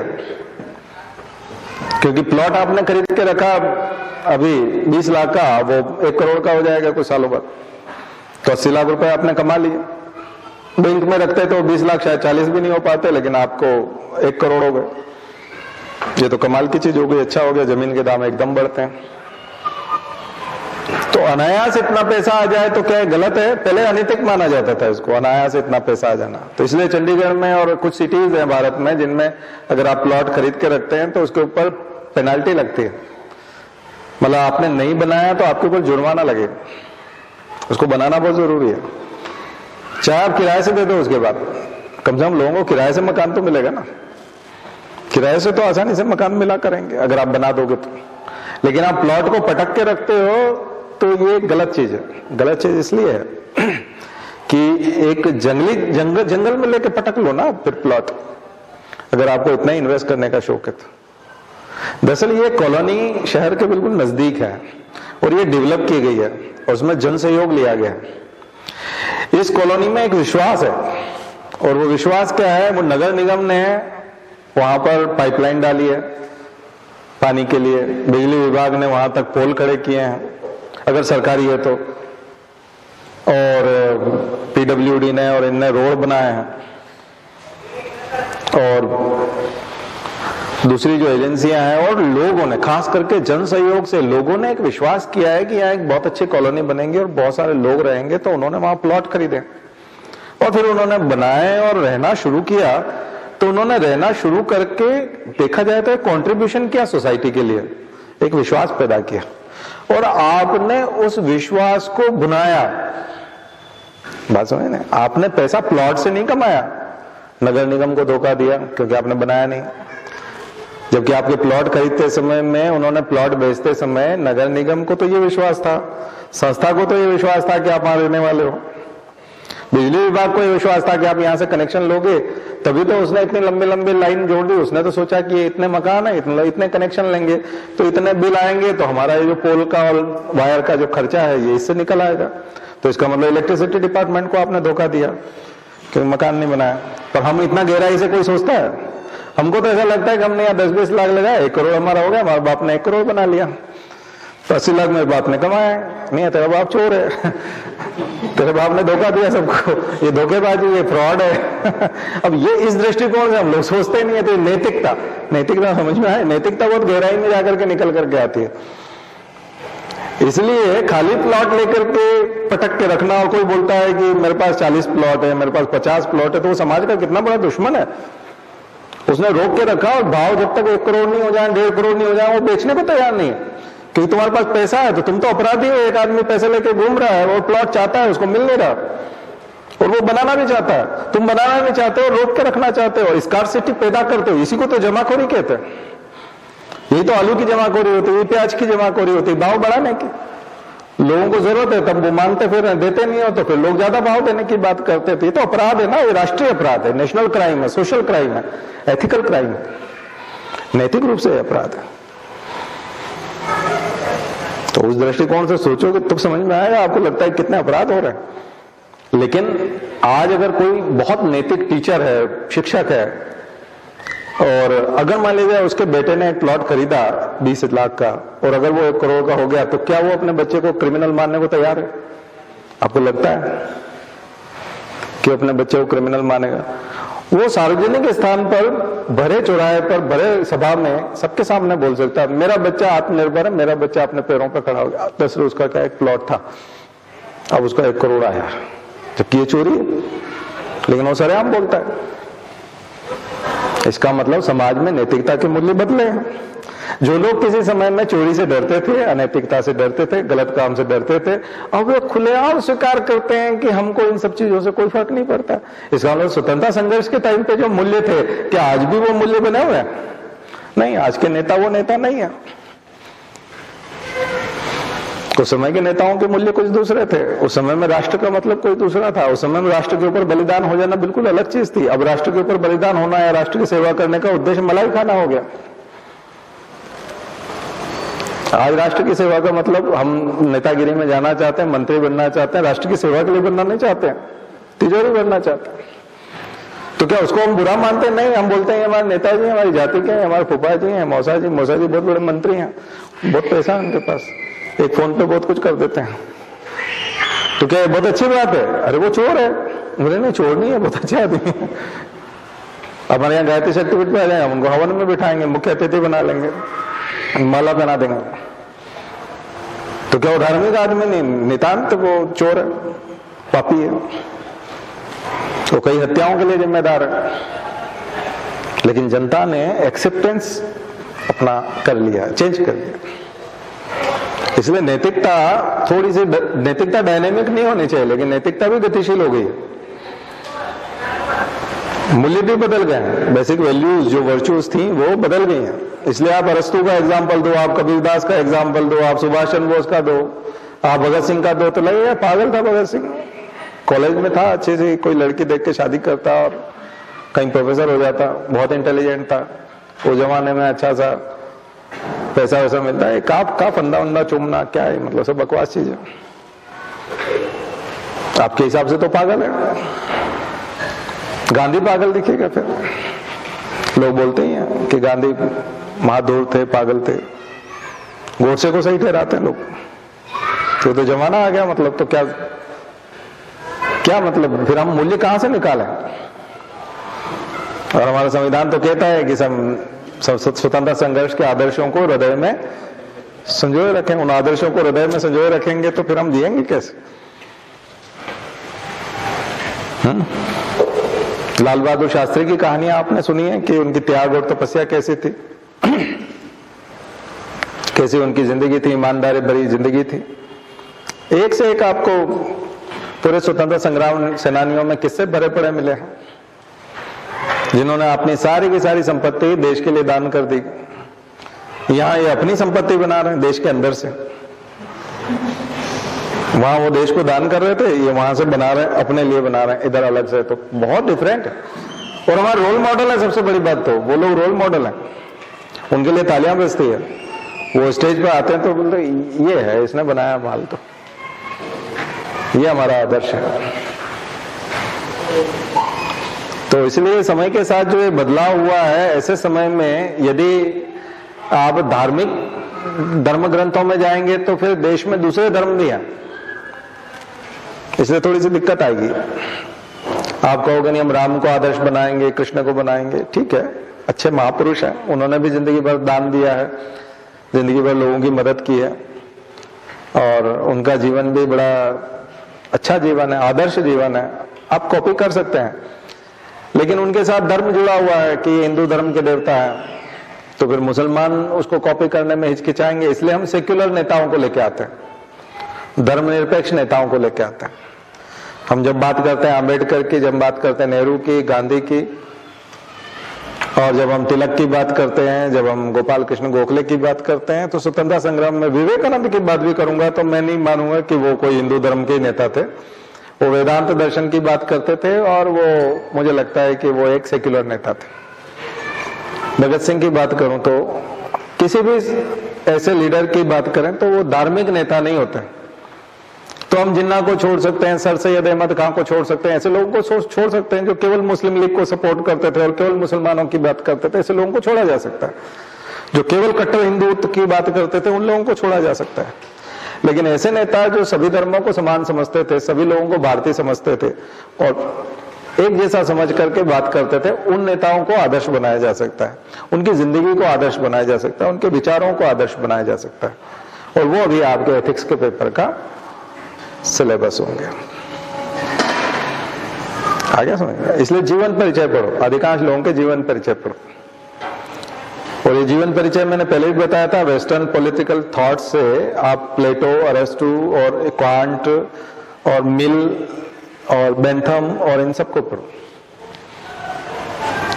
ये आपके पॉलिटिकल थिंकर्स हैं, वेस्टर्न पॉलिटिकल थिंकर्स, यही ज्ञानकोश में से निकाल लीजिएगा। पहले उनको पढ़िएगा ताकि आप रेनेसां भी समझ सकें, यूरोप का पुनर्जागरण भी समझ सकें। आखिर यूरोप में उन लोगों ने कैसे चैलेंज किया, यूरोप में वो डेमोक्रेसी कैसे लेके आए, यूरोप के लोगों को कैसे विश्वास दिलाया कि मनुष्य मनुष्य सब समान है। रूसो जब बोलता है कि मनुष्य जन्म से बंधनों में पैदा हुआ है और जीवन भर वो बंधनों में, स्वतंत्र जरूर पैदा हुआ लेकिन बंधन जीवन भर बंधनों में, जंजीरों में जकड़ा रहता है। तो कैसे जकड़ा रहता है? सोशल कॉन्ट्रैक्ट, वो सामाजिक समझौते की बात करता है कि हम एक सामाजिक समझौते से बंधे होते हैं। वहीं से कॉन्स्टिट्यूशन निकला है, कॉन्स्टिट्यूशन भी एक सोशल कॉन्ट्रैक्ट है। सारी सोसाइटी ने कॉन्ट्रैक्ट किया हुआ है, हम भारत के लोग खुद को ही आत्मार्पित करते हैं, तो ये कॉन्ट्रैक्ट हम ही ने आत्मार्पित किया। कई बार हमारे घर वाले नहीं कहते और हम तय करते हैं कि सुबह उठेंगे हम लोग, आज 4 बजे उठेंगे और 4 बजे का अलार्म डालते हैं। घर वालों को नहीं पता कि आप 4 बजे का अलार्म डाल रहे हो, लेकिन ये आपका खुद से कमिटमेंट है, खुद से कॉन्ट्रैक्ट है, ये आपका पर्सनल कॉन्ट्रैक्ट है, खुद से कॉन्ट्रैक्ट। आपने कॉन्ट्रैक्ट किया, समझो, आपने बकायदा अलार्म लगाया, मतलब लिखित में समझौता किया, रिटर्न हो गया ना, वो तो एक तरह का, क्योंकि अलार्म आपने लगाया, अपने हाथ से लगाया, वो सिग्नेचर टाइप हो गया, आपने सिग्नेचर किया, वादा किया। अब आप सुबह अगर बंद करके सो जाते हो वापस अलार्म, इसका मतलब आप अपने कॉन्ट्रैक्ट से मुकर गए। और तरह तरह के बहाने हो सकते हैं उसके, कि मैं रात को देर से सोया था, ऐसा था, वो उठने की इच्छा तो थी पर ठंड ज्यादा थी, देखो उठ के भी क्या कर लेता, अब ऐसा था वैसा था, बिजली नहीं थी, वो था। कई लोग कई तरह के बहाने बनाते हैं उठने के चक्कर में, तो वो तो कॉन्ट्रैक्ट से मुकरना हुआ। तो आज हम अगर सेक्युलरिज्म से दूर जाते हैं, आज हम अगर अपने कॉन्स्टिट्यूशन से मुकरते हैं, कॉन्स्टिट्यूशन में जो प्लेज हैं और जो लोगों से वादा किया गया है कि हम ये करेंगे, अगर आज की गवर्नमेंट नहीं करती तो उस कॉन्ट्रैक्ट से मुकरना हुआ ना, उस कॉन्ट्रैक्ट से दूर जाना। जुडिशरी अपना काम नहीं करेगी, इसका मतलब आप कॉन्ट्रैक्ट को ठीक से पढ़े नहीं हो, क्योंकि आपको पेट्रोनाइज करने के लिए कहा गया, आप उसको प्रोटेक्ट करते हो, आप सबसे ऊपर हो, सुप्रीम हो। इसलिए सुप्रीम कोर्ट को अपना काम करना चाहिए, पार्लियामेंट को अपना काम करना चाहिए, एग्जीक्यूटिव को अपना काम करना चाहिए, और नागरिकों को अपने कर्तव्यों का पालन करना चाहिए, उसके बदले में उनको अधिकार मिलेंगे। ये कॉन्टेक्ट हुआ। तो रूसो यही तो बात कर रहा है कि हम जीवन भर फिर बंधनों में जकड़े हुए हैं। हमारे यहाँ भी मनुष्य स्वतंत्र पैदा होगा, लेकिन उसके बाद उसके ऊपर बंधन ही बंधन, रीजनेबल रेस्ट्रिक्शंस लग जाएंगे, ढेरों रेस्ट्रिक्शंस होंगे उसको। अब कई लोगों की इच्छा होती है, कई किसी व्यक्ति की इच्छा है कि मैं यहीं से शक्तिपीठ से जब निकलूं तो नाचता नाचता घर जाऊं, लेकिन वो जा पाता है कि नाचता नाचता? एक सोशल कंट्रोल है ना कि लोग कहेंगे, लोग क्या कहेंगे, एक यही कंट्रोल है कि लोग क्या कहेंगे, अपने आप में कंट्रोल है। अब ये क्या कॉन्स्टिट्यूशनल है? नहीं, कॉन्स्टिट्यूशन में ऐसा कुछ नहीं कहा, लेकिन कॉन्स्टिट्यूशन में कर्तव्य में लिखा हुआ है कि कोई बेहुदा हरकतें नहीं करेंगे जो महिलाओं के सम्मान के विरुद्ध हो, और इस तरह का लिखा है ना। तो कई लोग बोलते हैं हमारी मर्जी, हमारा शरीर, हम कुछ भी पहने, क्या करें। नहीं नहीं, ये तो ऐसा थोड़ी, बेहुदा हरकतें नहीं करेंगे, किसी के भी सम्मान के विरुद्ध नहीं होना चाहिए। तुम तो ऐसा कल से कुछ भी करोगे, लेकिन उसके माध्यम से फिर जो संदेश जाएगा उससे तो और सारी दुर्गति होगी। तो आपको कुछ भी करने की इजाजत नहीं है, स्वतंत्रता तो है आपको, लेकिन रीजनेबल रेस्ट्रिक्शंस है। तो ये चीज यूरोप से निकल करके आएगी। फिर रूसों की बात में 1500-1600 में वहां के साइंटिस्ट, जो पॉलिटिकल साइंटिस्ट हैं, वो ऐसा सोचने लगे थे कि मनुष्य को कितनी छूट दी जाए। और ये छूट के बारे में, इसके बारे में तो ग्रीक वाले फिलोसोफर बहुत पहले सोचते हैं। जब हमारे यहाँ चाणक्य बोल रहे हैं अर्थशास्त्र में कि राजा के क्या कर्तव्य हैं, कर कैसा होना चाहिए, टैक्स कैसे ले, वो जो किताब है अर्थशास्त्र, वो पूरी राजनीति विज्ञान है। हाँ, मैकियावेली, उनको हम इंडियन मैकियावेली कहते हैं, भारत के मैकियावेली कहते हैं। तो पॉलिटिकल साइंस में आप लोग ये सब चीजें पढ़ते हो। फिर आइए सोशियोलॉजिकल थिंकर्स, सामाजिक चिंतक आ जाइए। तो वेस्टर्न पॉलिटिकल सोशियोलॉजिकल थिंकर्स में मार्क्स और वो सब, कार्ल मार्क्स, और वो फिर पॉलिटिकल में भी आएंगे, सोशल वाले में भी आएंगे, दोनों में आएंगे कार्ल मार्क्स। और इंडियन वाले में आएंगे तो फिर आप आ जाओगे रेनेसां वाले सारे लोग। तो फिर रेनेसां को समझना है आपको, तो रेनेसां वाले लोग आ जाएंगे, राजा राम मोहन राय और सब, ईश्वरचंद विद्यासागर और एनी बेसेंट और ये सब। और फिर modern political thinker and modern social thinker. तो मॉडर्न वाले में जाओगे तो फिर वही अंबेडकर, नेहरू और महात्मा गांधी, रविन्द्रनाथ टैगोर और इनकी लिस्ट आएगी। यही सब तो आपका सिलेबस है। आप जाकर देखो सिलेबस में क्या है, यही सिलेबस है। इसमें पूरा मॉडर्न हिस्ट्री पे है। अब केवल मॉडर्न हिस्ट्री नहीं है, उसमें हिस्ट्री भी है। मेडिवल वाली आ गई, रेनेसां वाली, और थोड़ी सी एंशिएंट वाली भी आ गई, क्योंकि आप एरिस्टोटल और चाणक्य और उसमें भी चले गए, तो एंशिएंट भी आ गया। तो हिस्ट्री से तो इसको मैं केवल ये नहीं कहूंगा कि ethics from modern history, ethics from history, European history से भी, इंडियन से भी, पूरी हिस्ट्री से, वर्ल्ड हिस्ट्री से भी। हम जहां से नैतिकता मिल सकती है, जहां से हमको प्रकाश मिल सकता है, जहां से हमको सिद्धांत मिल सकते हैं। अब देखिए, नैतिकता अमूर्त चीज है। कौन कितना नैतिक है इसको आप डिग्री में नहीं नाप सकते, या परसेंटेज में नहीं बोल सकते कि ये 80% नैतिक है, 20% अनैतिक है। ये बड़ा अमूर्त चीज है, नॉन टेंजिबल चीज है, और आप इसको बहुत ज्यादा महसूस भी नहीं कर सकते। ऐसा भी नहीं कह सकते कि नहीं, ये आपको यूं तो हम नहीं दिखा सकते नैतिकता को, लेकिन आप महसूस कर सकते हैं कि हम कितने नैतिक हैं। नहीं, ये भी नहीं कर सकते। तो फिर नैतिकता का मापन कैसे होगा, उसको मेजर कैसे करेंगे, और वो कैसे काम करेगी, वो काम कर रही है कि नहीं कर रही है, कैसे पता चलेगा? तो इसके पीछे कुछ सिद्धांत है। तो इसलिए पहली बार आप एरिस्टोटल के 4 कार्डिनल्स की बात करते हैं। कुछ बेसिक प्रॉपर्टीज हैं, बेसिक कैरेक्टरिस्टिक्स हैं उसके, एथिक्स के कुछ गुण होते हैं। नैतिकता के कुछ गुण होते हैं, प्रॉपर्टीज होती हैं, कैरेक्टरिस्टिक्स होते हैं। या यूं कह सकते हैं कि नैतिकता के अंदर जो तत्व होते हैं उनको आप विभाजित कर सकते हैं, अलग अलग रूपों में विभाजित कर सकते हैं। मानवीय तत्व कौन कौन से होते हैं? तो कल मैंने आपको बताया था कि जो चीज उदारवादी है, जो मानवतावादी है, और जो लोक कल्याणकारी है। इसलिए आपके जो प्रश्न होते हैं उसमें बड़ा डायलेमा वाले क्वेश्चंस होते हैं। तो गांधी ने कुछ सॉल्यूशन दिए, कुछ सॉल्यूशन गांधी ने दिए, कुछ विवेकानंद ने दिए, कुछ हमारे वेदों ने दिए हैं, कुछ उपनिषदों ने दिए हैं, कुछ रविन्द्रनाथ टैगोर देते हैं। ये लोग कुछ मूल तत्व निकाल करके लाते हैं बाहर।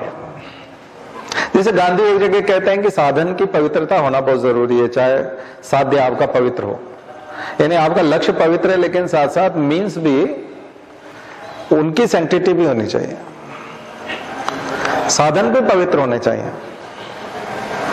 यानी आप किसी एक व्यक्ति की मदद करना चाहते हैं, उसकी स्कॉलरशिप आप देना चाहते हैं, लेकिन आप दिन भर काम करें और फिर उसका पैसा आए उससे आप उसकी स्कॉलरशिप चुकाएं तो ज्यादा बेटर है। इसके बजाय आप चूंकि भलाई का काम कर रहे हैं इसलिए किसी की गुल्लक मार ली, दुकान पे खड़े थे उसकी गुल्लक में हाथ डाला, पैसे निकाल लिए और उसकी स्कॉलरशिप दे दी तो बोले उद्देश्य बड़ा अच्छा था, उसका काम ही बहुत अच्छा था। ऐसा जस्टिफाई करने को जाए तो फिर नक्सली हो गया। आतंकवादी भी कई जगह यही करते हैं, नक्सली भी यही करते हैं। डाकू वाली फिल्में देखी आपने, उसमें यही करते हैं, अमीर आदमी के यहाँ डाका डालते हैं, उसके यहाँ बहुत सारे गहने वहने होते हैं, फिर वो किसी गरीब के आदमी के यहाँ शादी हो रही है, उसकी लड़की के पास कोई गहने नहीं है, उसको जाके पूरा गहनों से लाद देते हैं, तो डाकू जो है वो हीरो हो जाता है, ऐसा बोलते हैं कमाल का डाकू है भाई। हाँ, लेकिन कानून के हिसाब से भी ठीक नहीं है, नैतिकता के हिसाब से भी ठीक नहीं है, क्योंकि साधन गलत है, साधन ठीक नहीं है। तो कई बार बोलते हैं हम काम तो अच्छा कर रहे हैं ना, काम तो अच्छा कर रहे हैं, रिजल्ट तो अच्छा है। तो यूपीएससी ने दोनों तरह के प्रश्न पूछे हुए हैं, एक साल ऐसा पूछा है, दूसरे साल दूसरा पूछा है। मैं दोनों को आपको समझा देता हूं कि क्या ऐसा हो सकता है। अब यहां डिस्क्रिशनरी पावर बहुत आ जाएंगे, विवेकाधिकार शक्तियां बहुत होंगी, क्योंकि आप कलेक्टर हैं तो विवेकाधिकार बहुत होता है। तो क्या हमको ऐसा काम करना चाहिए? क्या हमको लगता है, देखिए जहां आपको लगता है कि ये आदमी मुझे 5 लाख या 5 करोड़ की रिश्वत दे रहा था या 5 लाख रुपए की रिश्वत दे रहा था, और कुछ दिन पहले आपके पास कुछ बच्चे आए थे कि वो स्कूल में एडमिशन नहीं ले पा रहे हैं क्योंकि उनके पास फीस नहीं है, या वो कोचिंग इसलिए नहीं ले पा रहे हैं क्योंकि उनके पास फीस नहीं है। मान लीजिए 5 बच्चे ऐसे हैं जिनकी 1-1 लाख फीस होती तो वो नीट की कोचिंग कर पाते और मेडिकल में जा पाते और इंटेलिजेंट भी बहुत है। और एक फैक्ट्री वाला आदमी आया आपके पास जिसकी नेता से भी पहचान है, मंत्री से भी पहचान है, मुख्यमंत्री से भी है, आपके बड़े बॉस से भी है, सबके साथ वो उठता बैठता चाय पीता है, और आप जानते हो सोशल मीडिया पे एक्टिव रहता है तो उसके फोटो भी आपने सब जगह देख रखे हैं। अगर आपको लगता है कि ये आदमी का काम अगर मैं कर दूं तो ये मुझे 5 लाख रुपए देगा, इस 5 लाख को मैं अपने बाबू को कहूंगा कि उन 5 बच्चों की फीस भर दो और वो नीट की एग्जाम दे पाएंगे, तो उन 5 बच्चों की फीस की पूर्ति हो जाएगी और इस आदमी से 5 लाख रुपए देने को तैयार है और इसका काम मैं कर दूंगा। क्योंकि फाइल तो मुझे मेरा बॉस फोन करेगा तो भी करना पड़ेगी, सीएम फोन करेगा तो भी करना पड़ेगी, मिनिस्टर फोन करेगा तब भी करना पड़ेगी, काम तो इसका करना ही पड़ेगा। तो मुझे लगता है कि ऐसे समय में आपका साधन पवित्र नहीं होते हुए भी पवित्र है, क्योंकि ये देखना पड़ेगा आपको। आप कहोगे तो गलत काम हुआ, रिश्वत हो गई 5 लाख की, नहीं, मैं इसको रिश्वत नहीं मानता। मेरे मानने से मतलब मैं इसको उस कारण से नहीं मानता क्योंकि कार्य कारण के सिद्धांत के हिसाब से भी जाऊंगा तो भी वो नहीं है, और गांधी के सिद्धांतों के आधार पर भी जाऊंगा तो भी नहीं है।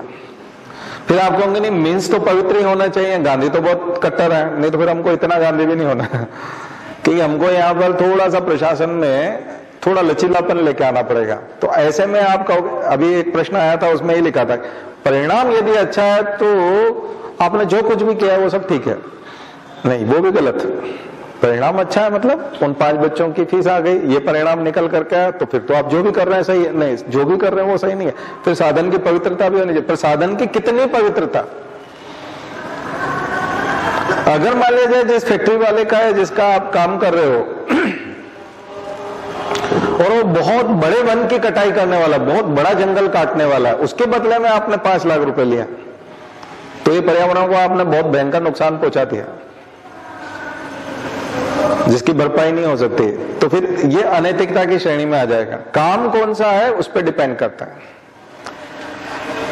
कई बार बंदूक का लाइसेंस होता है, अब बंदूक का लाइसेंस तो दरअसल क्या होता है बहुत आसानी से मिल जाता है, कलेक्टर के हाथ में होता है बंदूक का लाइसेंस। लेकिन लाइसेंस लेने वाला व्यक्ति जो है, मान लीजिए ऐसा है कि किसी गरीब की जमीन पर वो बंदूक लेके घूमेगा, बाइक पे बैठ के जाएगा, कंधे पे गन रहेगी और 4 चक्कर लगाएगा अपने ही खेत के खुद के, लेकिन रास्ते में 4 खेत पड़ रहे हैं गरीबों के, दलितों के या गरीबों के या कमजोर लोगों के, और वो गन देख करके अपने खेत पे जाना बंद कर सकते हैं क्योंकि वो आंख निकाल के बोलेगा कि अब इनमें इस साल फसल में बोऊंगा, कल से आना मत इधर, और गन उसके कंधे पे।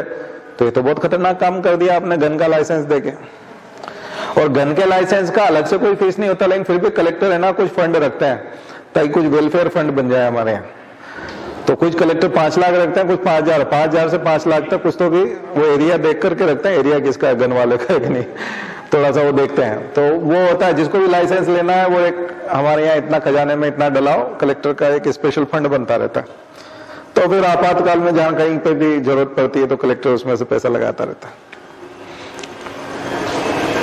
मान लीजिए कोई बहुत ही बदमाश है तो उसको तो गन देना बहुत खतरनाक है। मान लीजिए 5 लाख रुपए देने को तैयार हो, आप कहोगे कि उससे 5 लाख से ये वाली भलाई करने वाले, लेकिन उन्हीं के माँ बाप हो सकता है कि उधर अपना खेत गंवा दे उस 5 लाख के चक्कर में,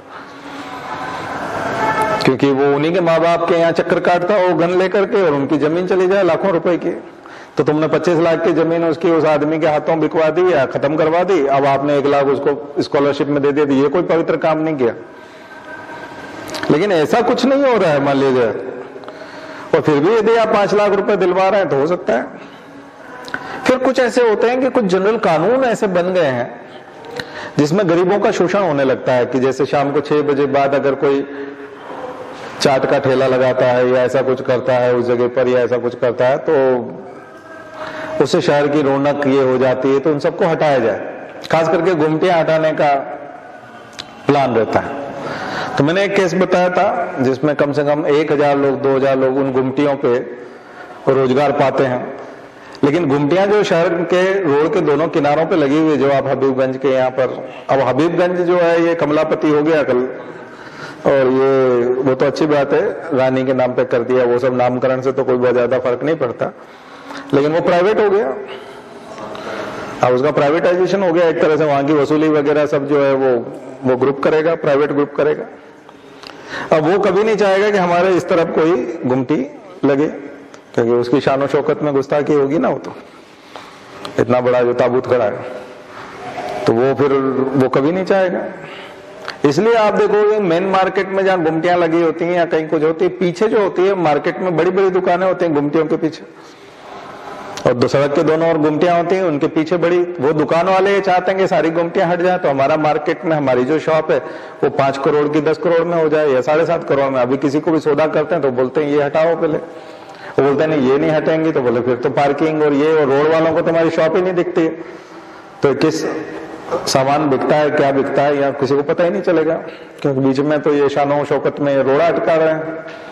चीजें दिखनी चाहिए इधर आसपास, आप इधर से जा रहे हैं, इसका क्या कर सकते हैं, उसका क्या कर सकते हैं। बड़े भोलेपन से पत्रकार आते हैं, सर ये गुमटियां जो है पूरा शहर का रौनक खराब कर रही हैं और इन लोगों ने बड़ा दिमाग खराब कर रखा है, बहुत गंदगी फैला रखी है इन्होंने, हटाओ इनको।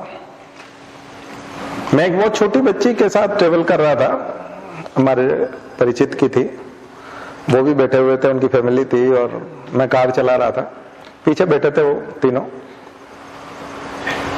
तो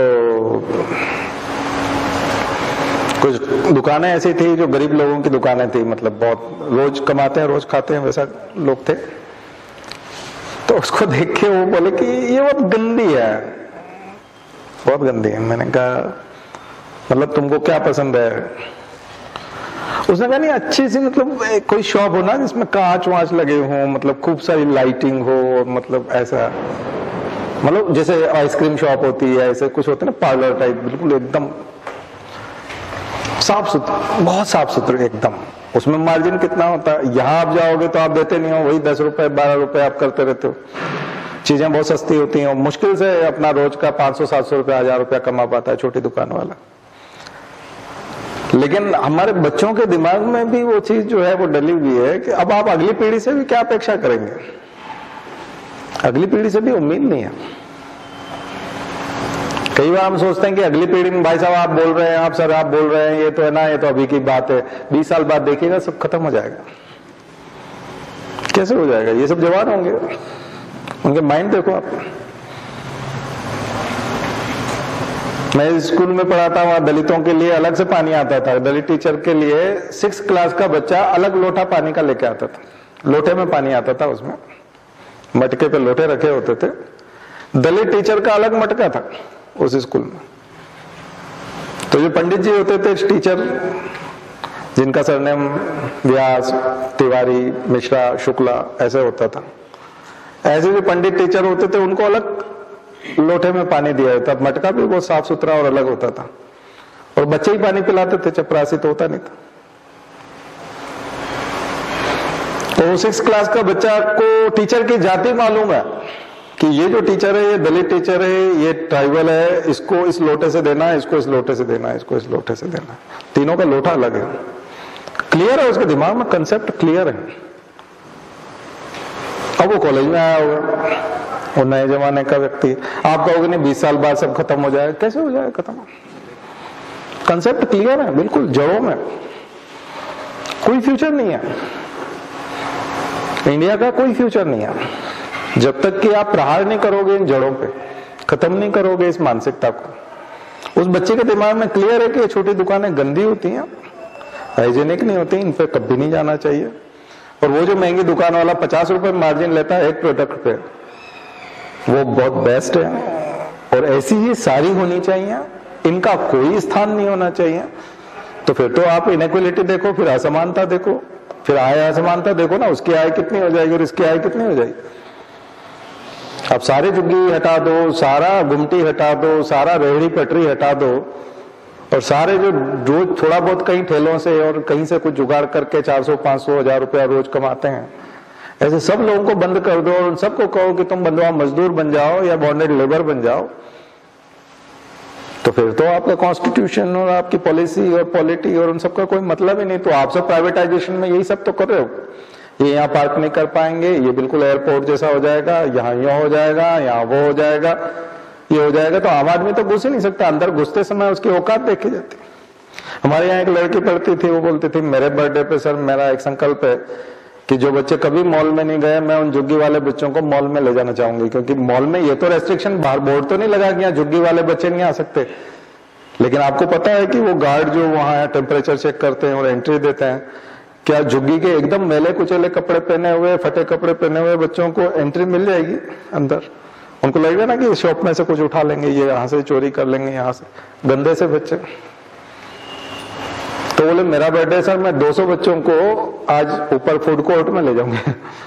कैसे? वो वाले जो झुग्गी के बच्चे हैं, जिन्होंने कभी मॉल को अंदर से नहीं देखा। और ये बात भी उसकी 2014 के आसपास की, 13 की, 2013 में बोला, 2012 में बल्कि, इसी मॉल में, डीपी मॉल में ले गई। मैंने कहा ये तो अच्छा संकल्प है, मैंने कभी सोचा नहीं कि इस टाइप का भी कोई बर्थडे हो सकता है। बोले नहीं मैं ले जाऊंगा, वो ले गई उसको, उसने अपना बर्थडे उस तरह से मनाया। बोले मुझे बहुत अच्छा लगेगा कि इस तरह से मैं करूं। तो ये बहुत, ये तो फिर खत्म ही हो जाएंगे और फिर वो वहीं रहेंगे, कभी अपना अपलिफ्टमेंट देख ही नहीं सकते। तो फिर आप किसके लिए सोसाइटी बना रहे हो? इगैलिटेरियन सोसाइटी कहां गई? फिर इक्वल सोसाइटी, इक्वलिटी आएगी कैसे? राइट टू इक्वलिटी की बात हम करते हैं, वो होगा कैसे?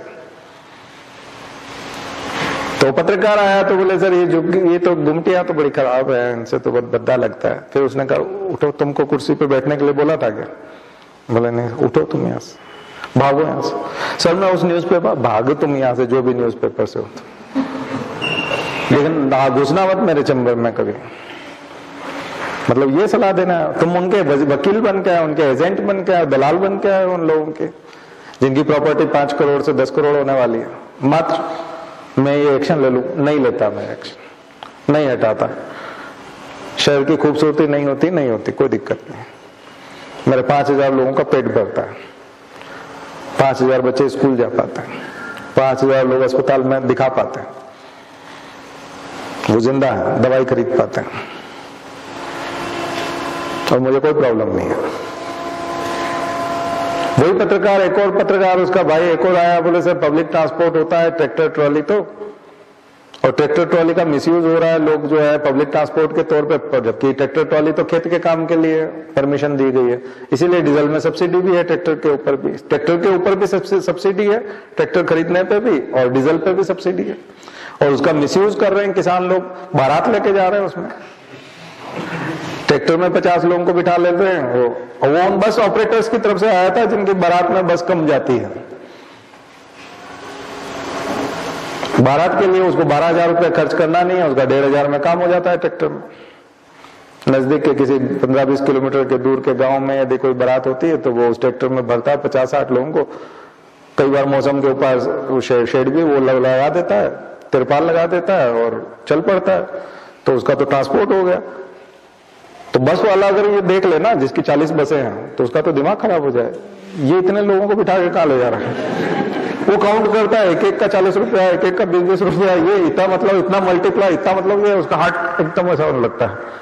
मैं बात करूंगा कलेक्टर से, ये क्या हो कह रहा है तुम्हारे यहाँ पे, ये तो मिसयूज है, ट्रैक्टर का मिसयूज है। ट्रैक्टर तो खेत से कुछ खलिहान से, और फिर ऐसे में ट्रैक्टर के बारे में किसी को पहले से गुस्सा हो या कोई ऐसा ही अपर कास्ट का बिल्कुल एकदम बड़े मेट्रो सिटी का रहने वाला कलेक्टर हो, वहीं से कॉन्वेंट में पढ़ा है, ये बिल्कुल सही बात है, बिल्कुल सही बात है, आप बिल्कुल सही कह रहे हैं। मैं अभी ऑर्डर निकालता हूँ, अभी सब लोगों को ये किया जाएगा, इतनी बारातें रोकी जाएंगी, ये होगा वो होगा, वो पगला जाएगा।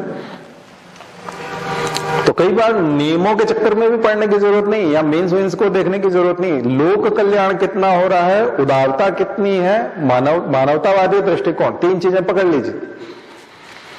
आपके लक्ष्य में 3 चीजें होनी चाहिए, मानवतावादी दृष्टिकोण, उदारवादी दृष्टिकोण और लोक कल्याण। लोक कल्याण, पब्लिक का वेलफेयर हो रहा है कि नहीं हो रहा है। अब जब तीनों चीजें हो रही है तो फिर आपके मीन्स भी ठीक ही हैं, उसकी चिंता करने की जरूरत नहीं है।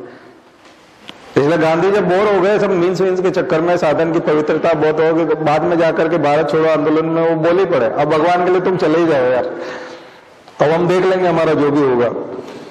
नहीं, गांधी जी अभी तक क्या हो गया, आप तो असहयोग कर रहे थे, सविनय अवज्ञा कर रहे थे, अब 1940 में आके क्या हो गया, 8 अगस्त 1900 प्रस्ताव में वो बोल ही देते 1940 भैया आप बताओ, और लास्ट में जाके बोले यार करो या मरो ही करो, मतलब थोड़ी बहुत हिंसा भी है तो चलेगा, पर ये हटाओ इनको, सबको फूंद है, ये बहुत दिन हो गए इनको, ये जाते ही नहीं है।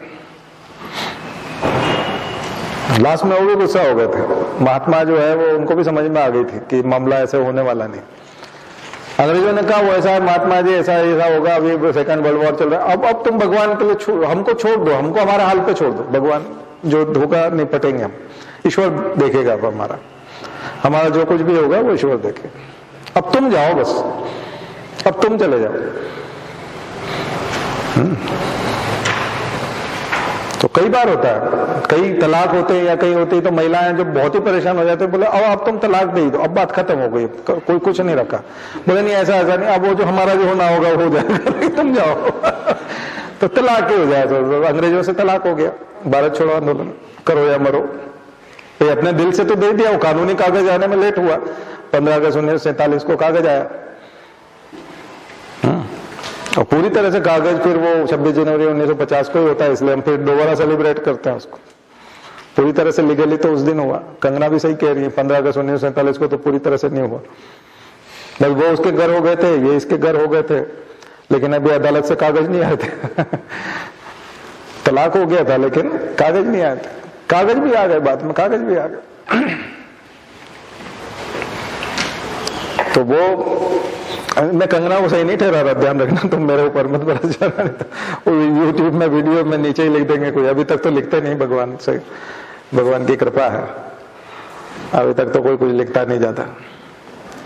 तो बातें आप समझ रहे हैं ना, ये तो आपको 4th पेपर को है ना, नब्ज को समझने के लिए मैंने आपको ये लैंग्वेज में पढ़ाया, उसको पढ़ाया नहीं जा सकता अदरवाइज, क्योंकि उसके प्रश्न बड़े पेचीदा होते हैं, आप चक्कर में आ जाएंगे उसमें।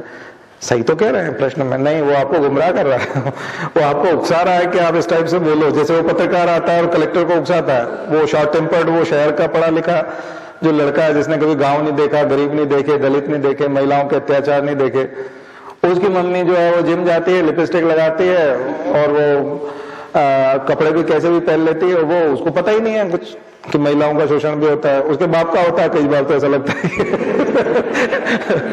उसको बाप ही परेशान रहता है, तो वो शोषित वो लगता है कि एक्सप्लॉयटेशन उल्टा इसका हो रहा है, तो उसको तो लगेगा ही नहीं कि महिलाएं भी शोषित हो सकती है।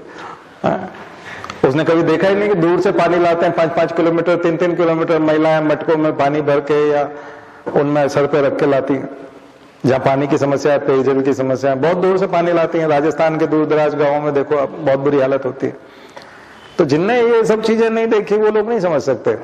और ऐसे लोग फिर वो क्या है कि उत्तर को कलम लेके वो सोचेंगे तो बहुत बढ़िया आंसर, इसका आंसर तो मैं ऐसा दे मारूंगा कि फिर 70 नंबर आता है 250 में से 60 आते हैं, तो उसके नहीं आते। अगर आपको 160 लाना है, 145 लाना है, 150 से ऊपर आते हैं मेरे स्टूडेंट्स के, क्योंकि इंडिया का एवरेज 100 से नीचे है और हमारे यहाँ का एवरेज 150 है।